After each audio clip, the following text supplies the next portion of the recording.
बिस्मिल्लाहिर्रहमानिर्रहीम। मां आहियां सिंधी एजाज़ ऐं अवां ॾिसी रहिया आहियो मुंहिंजो यूट्यूब चैनल ऐं फेसबुक अकाउंट। डॉक्टर आफ़िया सिद्दीकी केरु हुई ऐं कहिड़े जुर्म जी पादाश में अमेरिका उनखे क़ैद रखियो आहे ऐं उन जी मुकमल हिस्ट्री छा आहे, उन जे मुतालिक़ अॼु मां तव्हांजे साम्हूं गुज़ारिशात रखणु चाहियां थो, जेके मां मुख़्तलिफ़ वॾनि वॾनि सहाफ़ियुनि ऐं जेको आहे कालम निगारनि जे किताबनि खे जाचण ऐं उन्हनि जे मज़मूननि खे पढ़ण खां बाद में हासिल कयूं आहिनि। डॉक्टर आफ़िया सिद्दीकी जे वालिद जो नालो डॉक्टर मोहम्मद ऐं उन जे वालिद असमत आहे। आफ़िया सिद्दीकी 1972 जे दौरान कराची जे गुलशन इक़बाल जे अंदरि मौजूदु हिकिड़े घर जे अंदरि पैदा थी। चूंकि उन जो वालिद मोहतरम हिकु डॉक्टरी पेशे सां मुंसलिक हो, डॉक्टर आफ़िया सिद्दीकी नंढपण खां ई होशियारु ऐं ज़हीन ऐं जेको आहे त चालाक हुई। उनजे करे उनजो वालिद उनखे ॾाढो भाईंदो हो। थोरे ई अरसे में उनजे वालिद, चूंकि उहो मज़हबी घराणे सां वाबस्ता हो, हिनखे दीनी तालीम ऐं दुनवी तालीम ॾियण जो फ़ैसिलो कयो। आफ़िया सिद्दीकी क़ुरान शरीफ़ जी तालीम हासिल कई ऐं थोरे ई अरसे में क़ुरान शरीफ़ जा 30 पारा हिफ़्ज़ कया। सन 1990 जे अंदरि डॉक्टर आफ़िया अमेरिका में पढ़ण जे लाइ मोकिलण जो फ़ैसिलो कयो ऐं जंहिंजो नालो MIT यूनिवर्सिटी में डॉक्टर आफ़िया सिद्दीकी खे तालीम हासिल करण लाइ मोकिलियो ऐं डॉक्टर आफ़िया सिद्दीकी 5 साल उते उन डॉक्टरीअ मुख़्तलिफ़ शोबनि में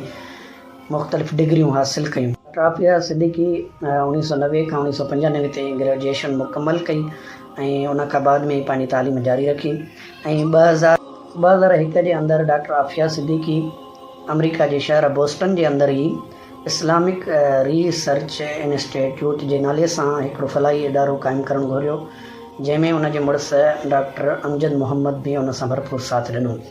ऐं अमेरिका जे उन शहर में ई डॉक्टर आफ़िया सिद्दीकी उन फलाही कमु शुरू कयो। सऊदी जो हिकु फलाही इदारो जंहिंजो नालो अल-कुफ़ा हो, उहो बि अमेरिका में ई कमु करे पियो। उन डॉक्टर आफ़िया खे पेशकश कई त तव्हांजो इदारो इस्लामिक रिसर्च इंस्टीट्यूट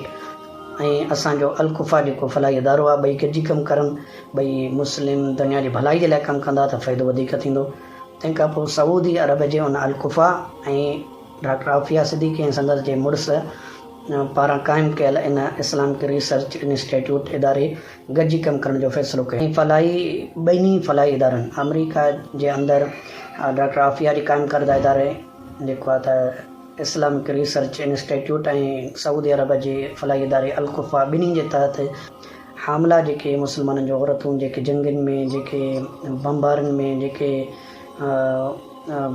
तशद्दुद में आयल जेके मुस्लमान ख़वातीन हुयूं, जेके हामला हुयूं, उन्हनि जी मदद करणु घुरी ऐं उन्हनि जे लाइ हिकिड़ा मुख़्तलिफ़ मुल्कनि में मुख़्तलिफ़ क़िस्म जा समाजी कम शुरू करण जो फ़ैसिलो कयो, उन्हनि जी मुआवनत ऐं मदद करण जो फ़ैसिलो कयो, जेका ॻाल्हि अमेरिका खे नापसंदि आई। उन खां पोइ 9/11 जो वॾो हिकिड़ो अलमियो सानियो पेश आयो लाइ अमेरिका जी ठाहियल साज़िश हुई। 9/11 खां बाद में पूरे अमेरिका जे अंदरि पाकिस्ताननि जे ख़िलाफ़ु हिकिड़ी वॾी मुहिम शुरू थी। हर पाकिस्तानी खे तंग कयो पियो वञे, कन खे गिरफ़्तार कयो पियो वञे, कन खे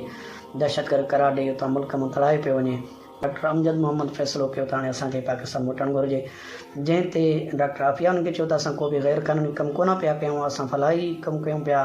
जीअं अमेरिका जा ॿिया इदारा फलाही कमु कंदा आहिनि, असां बि को ग़ैर क़ानूनी कमु कोन था कयूं, जंहिं ते घरू अणबणत थी पई ऐं कुझु ई अरसे में डॉक्टर आफ़िया सिद्दीकी जे मुड़ुस उनखे तलाक ॾिनी ऐं डॉक्टर अमजद मोहम्मद मां डॉक्टर आफ़िया सिद्दीकी खे 3 ॿारनि जी औलाद हुई, जंहिंमें हिकु वॾो पुटु मोहम्मद अहमद ऐं ॿी जेका त उनजी न्याणी हुई जंहिंजो नालो मरियम हो ऐं टियों जेको उनखे पुटु हो उनजो नालो सुलेमान हो। तलाक खां पोइ मुड़ुस उनजी परवरिश करण जे बजाए उहे 3 ॿार डॉक्टर आफ़िया सिद्दीकी जे हवाले करे पाकिस्तान मोटी आयो ऐं डॉक्टर आफ़िया सिद्दीकी उते रहणु लॻी। 9/11 खां पोइ अञा जॾहिं सख़्तियूं वधियूं त डॉक्टर आफ़िया सिद्दीकी बि मुल्क वापसि वरण जो फ़ैसिलो कयो। जॾहिं डॉक्टर आफ़िया सिद्दीकी कराची वापसि आई ऐं कराची वापसि अचण खां पोइ उते जेको आहे त हिन पंहिंजो कमुकारु शुरू कयो, जेको हुनजो कमुकारु हुयो फलाही कमु हो। उन खां बाद में 3 मार्च 2003 ते वर्दी में मलबूस पुलिस वारनि डॉक्टर आफ़िया सिद्दीकी खे उन वक़्तु गिरफ़्तार कयो जॾहिं हू कराची खां रावलपिंडी उनखे कंहिं कम सां वञिणो हो। पंहिंजा 3 ॿार साण करे डॉक्टर आफ़िया सिद्दीकी जॾहिं कराची एयरपोर्ट जे तरफ़ वञी रही त उन वक़्तु उनखे पुलिस वर्दी में मलबूस माण्हुनि गिरफ़्तार कयो, जंहिंजा चशमदीदा गवाह उन वक़्तु बि मौजूदु आहे, जंहिं एतिराफ़ु कयो त असांजे साम्हूं डॉक्टर आफ़िया सिद्दीकी